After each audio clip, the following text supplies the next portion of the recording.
นี่แหละมันอ่านบ่ได้และความรู้มันตกต่ำขนาดนั้นแหละสิไม่ให้เข้าใจการเมืองแห่งยากคอยถามเบิดแล้วว่านายกอาณาจักรลาวล้านสร้างอันใดดีมีเงินเขาว่าระบอบลาวล้านสร้างดีประชาชนมีเงินมีงานเฮ็ดเขาว่าปัจจุบันนี้จนบ่มีนั่นแหละตอนนี้เลาะภูมิใจไทยได้192พรรคประชาชนได้75เพื่อไทยได้84ตกต่ำเนาะ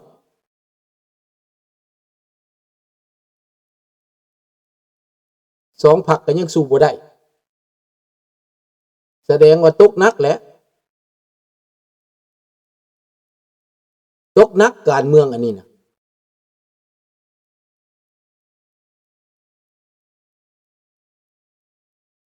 แต่คือข้าพเจ้าว่าแหละเพราะว่าเขาอินน้ำสงคราม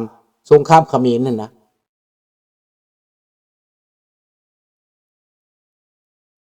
ความมั่นคงนั่นนะเขาเอาความมั่นคงมาโฆษณาน่ะก็มาว่าคนไทยยังหมักสงคราม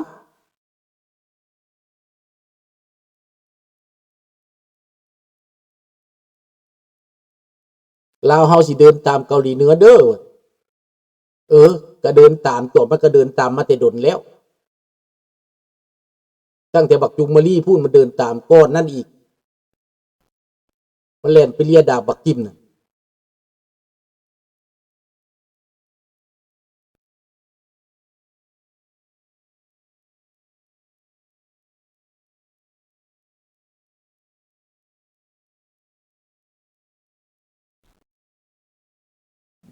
อันนี้ยากยากเด้อพี่น้องยากไปเบิดในภูมิภาคของประเทศไทยก็ยากคันเป็นแบบนี้ยากแล้วถือว่าตกลำบากเลยเด้อพวกเจ้าเบิ่งไปสิเป็นจังไดลำบากแล้ว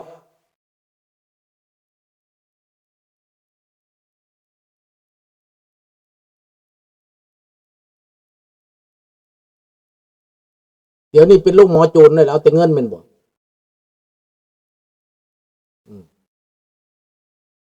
เรื่องสภาพก็เป็นแบบนั้นแหละ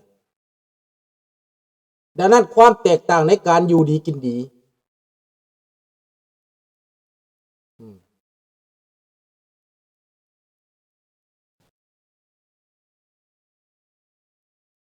เปลี่ยนเบิดแล้ว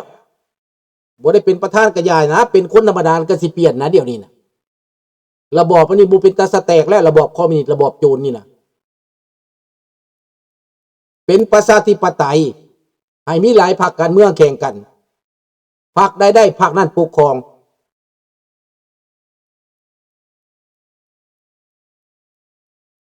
ทุกคนมีสิทธิ์ตั้งพรรคการเมืองได้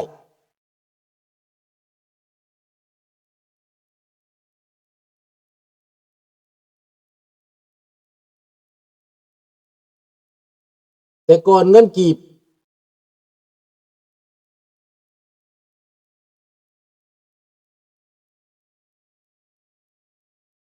บ่ในสมัยก่อนเฮาบ่ได้ใช้เงินดงเด้อ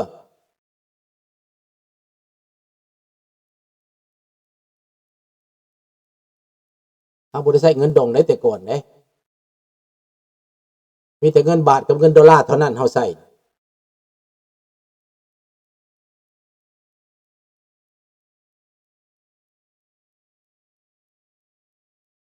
แต่กี้เฮามีพาสปอร์ตโอ้มันก็มีก่อนเนี่ยเบิดเด้อประเทศลาวเจ้าก็เบิ่งเจ้าก็เจ้าก็สิยากไปจังเจมเจ้าก็ไปเบิ่งในวิดีโอเนี่ยเจ้าเบิ่งรถในเวียงจันทน์หั่นน่ะเจ้าขึ้นไปเบิ่งในวิดีโอหั่นน่ะรถในเวียงจันทน์หั่นน่ะเจ้าจะฮู้จักว่าเจริญหรือบ่เจริญไฟแดงน่ะพวกลาวแดงเข้ามานี่มันบ่จักไฟแดงนะมันบ่จักทางขึ้นทางลงน่ะไฟแดงพระ175น่ะมีไฟแดงน่ะเมืองลาวมีไฟแดงได้ได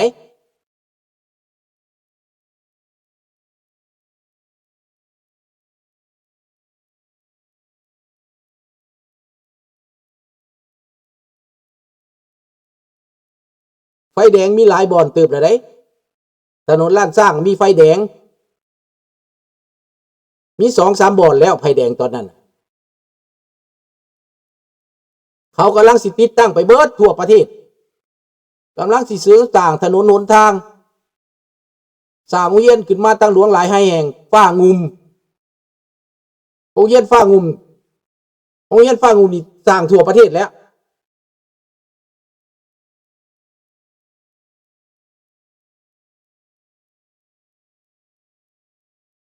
เห็นบ่โรงพยาบาลก็สร้างขึ้นมา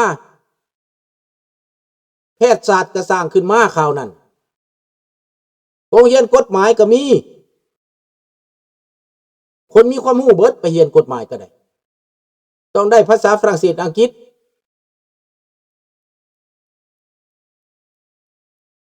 บ่มีดอก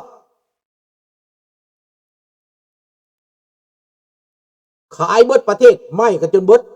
บ่แห่ก็จนเบิดได้สำนี้ก็โอ้ยบ่จักสิเว้าแล้วตั้งแต่ก่อนเพิ่นบ่ได้ขายเด้อป่าไม้เพิ่นก็บ่ได้ขายเด้อดงบริเวณเพิ่นก็บ่ได้แตะเด้อเพิ่นบ่ได้ไปญาติดินประชาชนเด้อ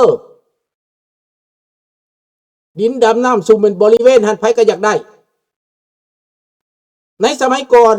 ญี่ปุ่นเสนอ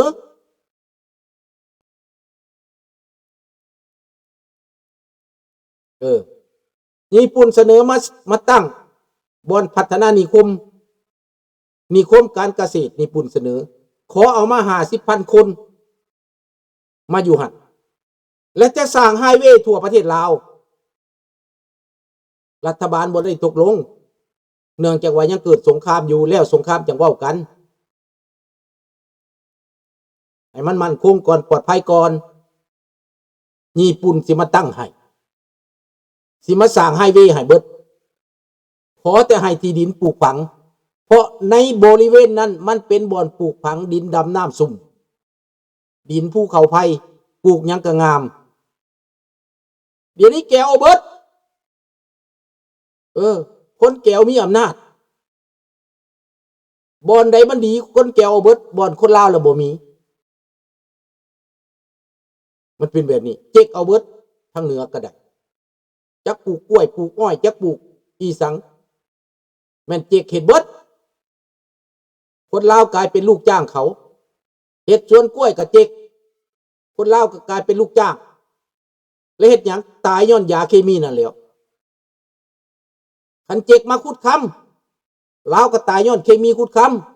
ำปลาก็ตายย้อนเคมีขุดค้ำคนก็ป่วยย้อนเคมีขุดค้ำน้ำกินก็บ่มีมันจะทำลายไปเบิด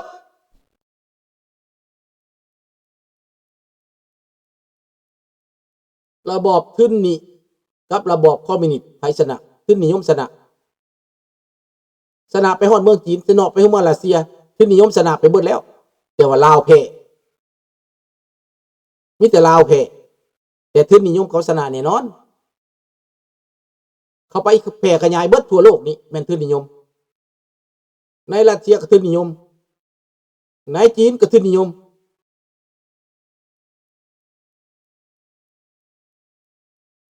เห็นบ่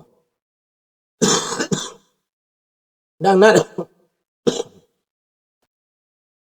เรื่องทุนนิยมนี่นะมันเป็นเงินเป็นทุนเด็กมันเป็นกำไรเด็กมันเป็นประโยชน์เด็กลาวแดงกับแพทย์ทุนนิยมในคู่มือนี่แต่ว่าประชาชนลาวเสีย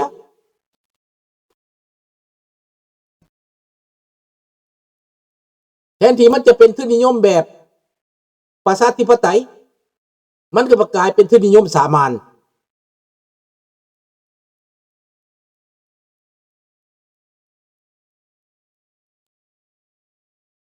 เขามาตั้งเขาก็บ่ได้หยังเพราะว่ารัฐบาลบ่เป็นตัวเอง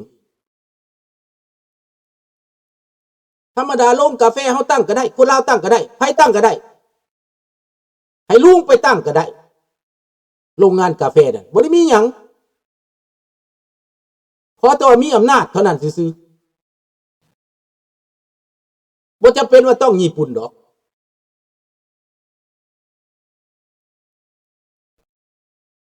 เห็นบ่ล่ะถ้าเจ้าสิเฮ็ดคือลุงไปเฮ็ดนี่นะอย่าได้เงินบ่ยาก เอาเงินไปค้ำประกันเอาเงินไปค้ำประกันยืมเงินธนาคารโลกไปเฮ็ดเที่ยวจักรละเฮ็ดโปรเจกต์ขึ้นมา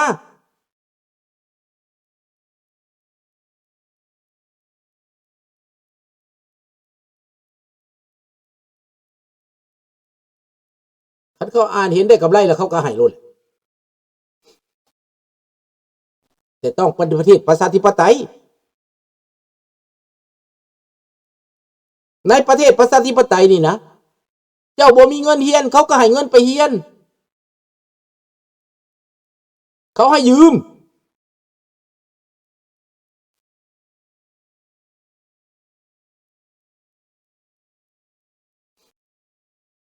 บ่ไปดอกจ้างก็บ่ไปคันระบอบนี้ยังอยู่จ้างก็บ่ไปมันสิเฮ็ดใหม่มันสิใสห้องท้องฟ้าก็บ่มีทางจะไปลุงจะบ่ได้อินอ้อยกับพวกนี้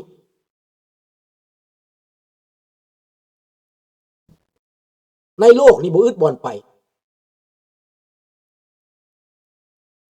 อยู่ในอเมริกาแห่งทางใหญ่ทางเจริญกว่าเมืองลาวซะอีกบ่มีความจำเป็นแล้วเส้นทาง13ใต้เจ้านะ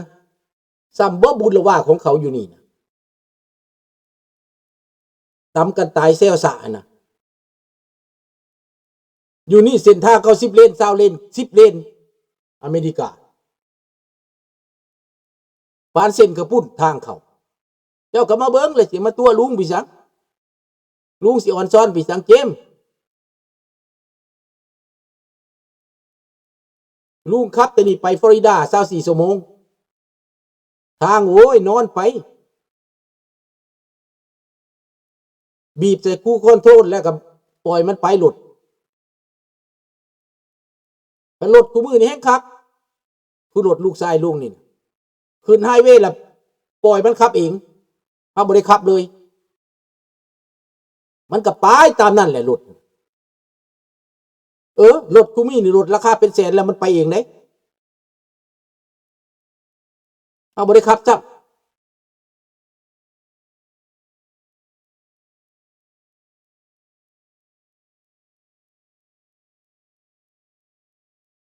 มีวัตถุกรัฐคนลาวเด้อเป็นล้านแล้วคนลาวอยู่ต่างประเทศในอเมริกานะนั่นแหละพวกเจ้าคือเอาพวกเจ้าอย่าไปคิดว่าแต่พวกเจ้าดีเด้อพวกเจ้าอย่าคิดว่าแต่พวกเจ้าเก่งเด้อ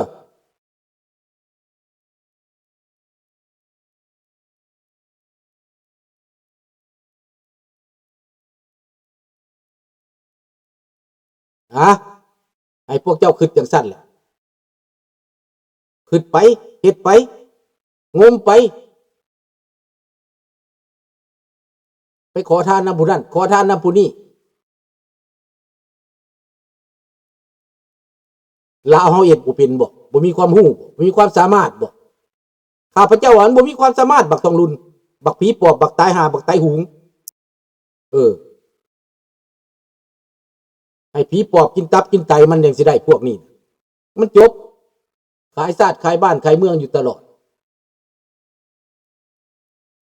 ให้มีโอกาสแม่ฝ่ามือจะฟาดกระแตหูมันบักนี่นะ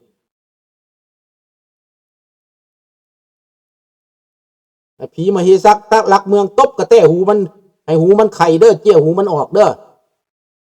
มันจังสิแล้วบักนี่นะเอาจบกันเท่านี้ละมือนี้นะพบกันใหม่ในมืออื่นถ้าฟังการเลือกตั้งประเทศไทยเนาะเอารัฐบาลใหม่นี่ขึ้นมาสิมีแนวใดเขาก็เบิ่งต่อไปเนาะโชคดีทุกคนเด้อราตรีสวัสดิ์กุดไนท์thank you มันสิลงจากอำนาจกับบ่มีความหมายมันสิบ่ลงกับบ่มีความหมายเพราะมันยังคุมอยู่